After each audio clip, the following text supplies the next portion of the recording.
Hey, good morning, everybody. It's early morning to LA, the 6 a.m. edition. How are you? The toast is toasting. The butter is buttering. I'm here. You're here.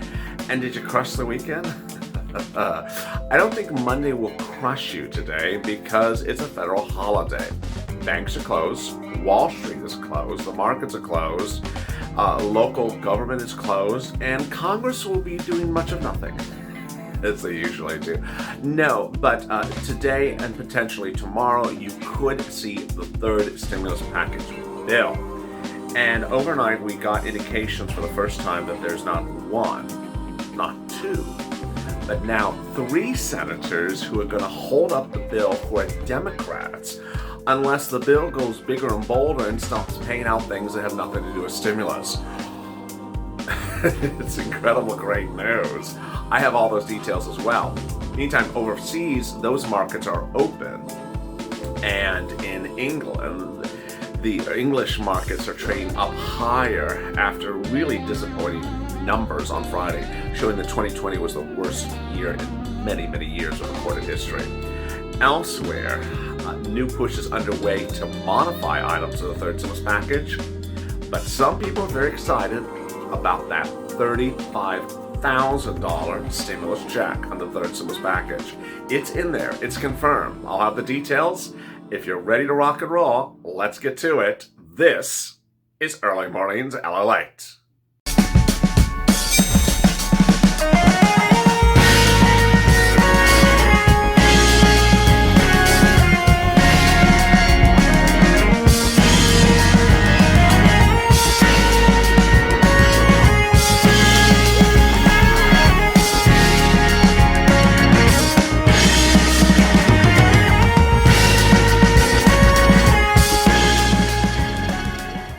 Hey, good morning, everybody. Welcome, and thank you for joining me on Early Mornings LA for the Monday of a new week. So much great news across the board. I'm so excited you're here. If you've not subscribed, make sure you subscribe. 380,000 subscribers. Congratulations, we made it. And now 99 million views. We're on the cusp of reaching 100 million views. A YouTube record. No channel ever in the history of YouTube has reached 100 million views in 9 months. Let's do it. We have a few more weeks.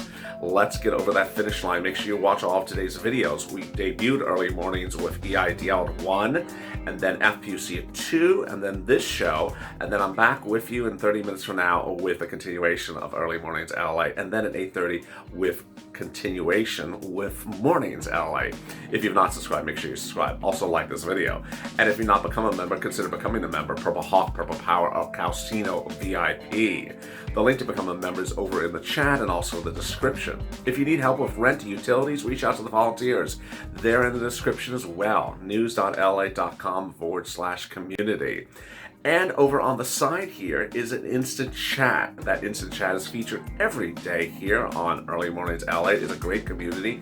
I hope you join and part of that community. It's about 60,000 people every day. So jump in there and talk about the weekend. Not the singer. Not the singer, no, yeah, we saw that Super Bowl show. So anyway, hope you are glad, safe, and good, and hope you had a beautiful Valentine's Day.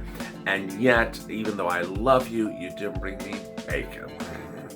And with that, there's so much happening across the board. Without any delay, let's get to the breaking news. The breaking news this start new morning is that there's a major new report out of Politico this morning that says that 2 senators, which of course is Manson is one of them, will be holding up the third stimulus package bill when it lands in the Senate on February 22nd because there's that $15 minimum wage in there. Now, understand how this is playing out. Yesterday, I told you that Ron Wyden, the Oregon Democrat, who you absolutely want to get behind and push and help him modify his positions a little bit, said that he will vote against the bill as well, but for a really good cause. Let me explain what's happening.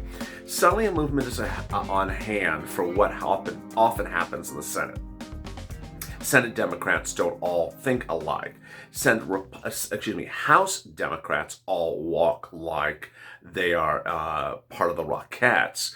House Democrats generally do the same thing on a repeated basis. So when Nancy Pelosi calls something for House Democrats, they all do it. The Senate Democrats don't always work in unison. And Senator Joe Manchin has already said he's not going to vote in favor of the bill because of the $15 minimum wage. Well, that vote is critical because when the bill lands in the Senate, there will be a $15 minimum wage in there that Joe Biden took out after he put it in, that the parliamentarian is likely to say, no, it doesn't belong there, take it out, and Bernie Sanders will call for a vote to get it overridden, to get it passed. Well, Bernie Sanders has said he's trying to get all 50 votes to get passed. Well, Joe Manchin has now said he's going to vote against it, and now another senator who's a Democrat says that they will vote against it as well. But we're not done there. Suddenly, this opposition to Biden's stimulus package is helping you because the provisions that aren't big enough are being pushed by people who want them bigger. Wow, what a big moment and what an exciting twist of events. Ron Wyden, the Democrat out of Oregon, has made it very clear the following ideas. One, that the Senate does not have to rubber stamp anything that's given to it by Joe Biden. It has the opportunity to modify the language and numbers. Number two, if the numbers are not correct, they will modify them. Number three, that the Senate should not have to keep on reconvening over stimulus relief every few months. That stimulus relief should be tied to economic data so that the stimulus relief does not expire. This is huge. More about that in a second. And finally, four, that the stimulus relief that's proposed in the Biden administration's third stimulus package is too small. So all that is just very huge. Let me go over his words and explain each of these one at a time. I'm going to push harder for what's needed to get these through very difficult circumstances. The president's served in the Senate, and he knows all these issues are in negotiation. So what does this mean? It means the FPUC is negotiable. The stimulus check is negotiable. The hazard pay is negotiable. The absence of SSI and SSDI is negotiable. Yes. Then he says they shouldn't be expiring every 10 seconds. There's so much work to do, and the Senate can't be revisiting economic relief every 2-3 months. My opinion is the starting point should be the legislation should be FPUC $600 a week, and tied to additional weeks of benefits should be tied to economic conditions. Translation, number one, that if the stimulus package items are too small, senators should revise them and make them bigger. Well, here's what you should be excited about and doing. You should be excited about that the stimulus check amounts are too small and that you should be pushing those senators to get them bigger. Who are those senators? Ossoff and Warnock out of Georgia. They promised to give you $2,000 in 2021 on top of $1,400 for last year. Suddenly, Joe Biden's forgiving his promises to you and the American people if you voted Democrat and voted for those two candidates. It's a slap in the face of the American electorate. You were specifically promised $2,000 plus $1,400. Chuck Schumer confirmed as well. Tag Ossoff and Warnock. Call them up. Say, where are those $2,000 stimulus checks? Bernie Sanders specifically wanted to give you $2,000 as well, and Chuck Schumer confirmed it was there. Tag them as well. Next, the FPUC, of course. Why did he wants it $600 a week? Of course it should be $600 a week. Why is it $400 a week? No one has ever explained why Joe Biden put it at $400 a week. It should not be $400 a week. In fact, Wyden's reports show that a Yale survey of economists concluded that there's nothing at $600 that dissuades people from getting back to work. That was a Republican argument. In fact, no one understands why it's $400. Joe Biden wrote that it would be $600 if you elect him, and then when he was elected, he said it will be $600. Keep your promises. It has to be what it was supposed to be. $600 versus $400 is nearly double the amount per week. Third, it was supposed to be retroactive. This is a statement that Wyden has not said, but you need to get behind him. And finally, the big surprise, which is not a surprise to viewers of this channel, that the Democrats want certain stimulus items to expire in August. And you know, as a longtime viewer of this channel since April of last year, what August signifies. It signifies a vacation. Congress often goes on recess, meaning they're not on the floor to vote, but they're still in town working. But that's not the case in July and August. They are literally on vacation. They are out of the country. They're in the South Pacific. They're in the Bahamas. They're on vacation. The bill is set to expire again while they're on vacation. This has to stop. This is a repeat of last year. That's where we are. Next, there is a $35,000 stimulus check in the third stimulus package. How is this possible? And why aren't other people getting the $35,000 stimulus check? Let me explain what's going on. In the third stimulus package, if you are a parent of a child 5 years or younger, you're going to get a $1,400 stimulus check and a $3,600 stimulus check, the totality of which is $5,000 for that 5-year-old. Anyone 1 year to 5 years of age gets a $5,000 stimulus check. Well, guess what? If you got 7 kids, you're getting $35,000. Now, there may be a limit on the number of $1,400 stimulus checks you can get, but there's no limit on the number of $3,600 stimulus checks you can get. And this is the way it's going to work. The $1,400 comes right after the bill is signed, and then the $3,600 comes in $300 monthly installments starting the month of July for 1 year per child again. This is huge. So why is not everyone else getting it? Elizabeth Warren needs to step up. Say, put in SSI and SSDI into this bill. $200 a month on top of the existing benefits. You're getting kids that are 5 years old $5,000. You can't give a senior $2,400. Come on. Come on. Of course you can. Next, $1,500 for essential workers. Yes. So under the Biden stimulus package, there is the earned income tax credit, which says if you made less than $25,000, you'll get a $1,500 stimulus check. Good. When? Next year? Yes.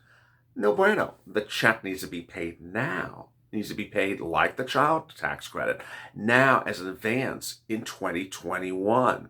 That check should be paid now. So if you made less than $25,000, essential worker, you'll get $1,500 plus $1,400. That's great. $2,900. That's really needed for someone who only made $25,000 last year. It's not a lot of people. It doesn't cost a lot of money for this government to do that. So as we sit here today, is this Wyden combo with these other people a big issue? It is, because ultimately this may impact the stimulus going bigger and bolder. The EIDL grant is not correct in there. They're going to see in the video right after this, I'm going to show you how a lot of things in the third stimulus package don't make sense. Now, one of the things that is really troubling and making some viewers nervous is where the money is going to come from to pay for this. And that's not been answered. Budget Chairman John Yarmuth said in an interview, I don't know whether to be concerned or not. I've been told not to be concerned. Well, ultimately, if someone tells you to zip it, then that's a concern to be concerned. Some viewers had heard that there was a talk that it was going to come from cutting Social Security. Don't believe that. Stay calm. Meantime, students were asked over the weekend, asked on Friday in a January Morning Consult survey whether they believe the standalone stimulus check bill that student loan debt forgiveness will pass. Well, 56% said they support it, but 13% only said it will pass. That is the $50,000 student loan debt forgiveness, which brings me back again to SSI and SSDI. That student loan debt forgiveness bill was written by Elizabeth Warren, introduced to the Senate as a standalone bill. She needs to do the SSI and SSDI as a standalone bill. It was originally her campaign path. But a new report on Friday, which I first told you on Early Mornings Friday, came to fruition, but then came into mainstream media on Sunday. What is it? The CDC and giving guidance of going back to school. And what does that guidance say? It's shocking. It became the topic of Sunday morning talk shows all across broadcast media. And why did it become such a big issue? Because the CDC head, Dr. Rochelle Walensky, says Here are 5 guidelines on whether we can reopen schools for in-person teaching. Of the 5 items, none of them concerned whether a teacher was vaccinated or not. This did not sit well with analysts that were brought on camera, including medical analysts. They said it's absurd. But what it makes strange, what's strange about it here is that the president has said that certain stimulus items like FPOC are expiring in August, when Janet Yellen last week, his Treasury Secretary, and Jerome Powell, the head of the Federal Reserve, both said that unemployment is not going to be normal until next year. So why is unemployment expiring, a boost expiring this year if it's not going to be good till next year? Are you tying FPOC unemployment to when people are vaccinated? Because you're not tying vaccination rates to people going back into schools. It's the inconsistency that's causing confusion. Ultimately, gauging how good this economy is not determined by how many vaccinations are out there. It's based upon how employed people are. People have jobs or they don't have jobs. Long-term unemployment numbers are horrible. They're currently 40% of people who are currently unemployed have been unemployed 6 months. The worst number since the Great Recession, which is 46%. So we're almost at the all-time record worst number. And so the concern is that while this is a stimulus package now, with a $1,400 stimulus check, $2,800 stimulus check, $1,400 for children, and $1,400 adult dependents, and there will be another stimulus package, Nancy Pelosi confirmed last Friday, a recovery package. The question is whether we'll have another stimulus package somewhere around the path. I believe that we will. And in the video after this, I'll detail more about that as well. If you've not subscribed, make sure you subscribe. Also like this video. And if you're not become a member, consider becoming a member. Get access to documents that explain what's in the third stimulus package so you can pounce as a purple hawk or anyone else. Stay informed, stay focused, and I will see you next on the continuation of Early Mornings LA.